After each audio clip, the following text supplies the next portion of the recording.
আজ আপনাদের সাথে কোনো ডেইলি ভ্লগ না, আমাদের সকলের প্রিয় একটা স্ট্রিট ফুড, এটাই শেয়ার করব। আর এটা আজকে আমি কিভাবে রান্না করেছি সেটাও শেয়ার করব। আজকে একদম নিরামিষ, সোমবার, নিরামিষ দিন, সেই কারণে কোনো রকম ডিম, পেঁয়াজ, রসুন ছাড়া, সস ছাড়া আজকে আমি চাউমিন বানিয়েছি। আর খেতে হয়েছিল অসম্ভব সুন্দর। কীভাবে বানালাম সেটাই আপনাদের সাথে শেয়ার করব। ওই যে বললাম নিরামিষ, এতে তো কোনো রকম কোনো কিছুই দিতে পারবো না, তাই চিকেনের স্বাদটাকে আনার জন্য একটু সয়াবিন সেদ্ধ করে নিচ্ছি। এই সয়াবিন দিয়ে কিন্তু নিরামিষ চাউমিন হয়ে যাবে একদম চিকেন চাউমিনের স্বাদে। সয়াবিনটা প্রথমে খুব ভালো করে সিদ্ধ করে নিয়েছি। তরকারি রান্নার জন্য সয়াবিনটা আমরা যে পরিমাণ সিদ্ধ করি তার থেকেও একটু বেশি পরিমাণে সিদ্ধ করে নিয়েছি, কারণ খুব একটা ভালো তো জলে ফুটবে না। আর তরকারির সময় সয়াবিনটুকু যতটুকু আধসেদ্ধ থাকে, জলে ফুটতে ফুটতে ততটুকু সিদ্ধ হয়ে যায়, কিন্তু এখানে কেবল ভাজা হবে।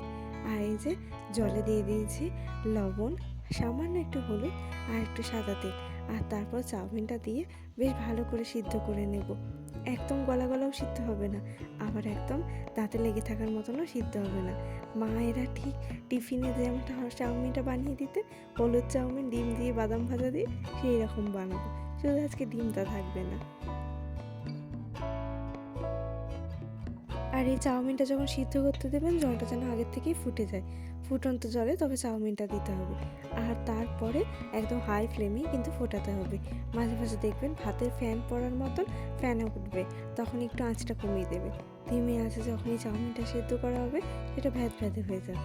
এখন আমার চাউমিন সিদ্ধ হয়ে গিয়ে একদম দিয়ে দিচ্ছি ঝুড়িতে, আর তারপর কল থেকে জলটা খুলে দিয়েছি। একদম ঠান্ডা জল দিয়ে ধুয়ে নেব, এতে কিন্তু ভ্যাদ ভ্যাদে হবে না। আর একটু যদি বেশি পরিমাণে সিদ্ধ হয়ে যায় তাহলে সেটা একদম ঠিক হয়ে যাবে।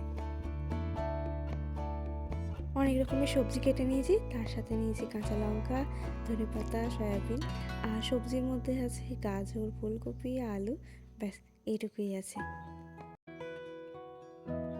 এখন প্রথমে এই সমস্ত কিছু খুব ভালো করে ভেজে নেব।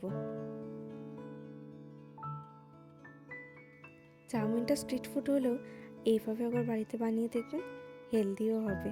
তবে চাউমিনটা প্রিজার্ভ করে রাখার জন্য যতটুকু সেখানে আনহেলদি জিনিস থাকে সেটা তো আর আমরা বের করতে পারবো না, তো ওই আনহেলদি জিনিসটাকে একটু হেলদি করে খাওয়ার চেষ্টা রান্নাবান্না করে। তো চলুন, এখন আমার এই সমস্ত সবজি ভাজা হয়ে গেছে, তুলে নিয়েছি। আর সেই কড়াইয়ের মধ্যেই সামান্য একটু সাদা তেল দিয়ে দিয়েছি, আর সিদ্ধ করে রাখা চাউমিনটা দিয়ে আগে এটিকে ভেজে নেব। চাউমিনটার গোটা গায়ে যেন তেলটি লেগে যায়, তারপরে আগে থেকে ভেজে রাখা সবজিটা দিয়ে দেব। আমার এটি হয়ে যাবার পর মনে হচ্ছে, ইস, কয়েকটা যদি বাদাম ভেজে দিয়ে দিতাম তাহলে একদম সেই স্কুলের টিফিনে সাজতে পেতাম। বাদাম ভাজাটা আমার একদম মনে ছিল না, এখন এডিট করতে গিয়েও মনে হচ্ছে, ইস, যদি দিতাম তাহলে হয়তো আরও সুন্দর হতো। যাই হোক, আপনারা কিন্তু বাদামটি দিতে ভুলবেন না।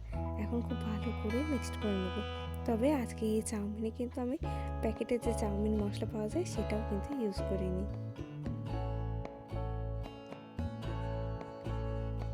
আজকে একদম সাদামাটাভাবে চাউমিন বানিয়েছি, খেতে হয়েছিল অসম্ভব সুন্দর।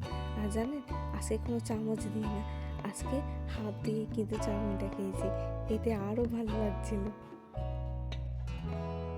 আমি কিন্তু আর বেশি কথা বলতে পারছি না, এরপর মনে হচ্ছে জল গড়িয়ে পড়িয়ে যাবে জিভ থেকে।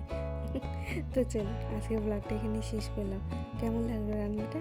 ভালো লাগলে নিজেরাও একদিন বানিয়ে দেখলেন চাউমিন সয়াবিন দিয়ে কেমন খেতে লাগে। আজকের মতন আসি, টাটা।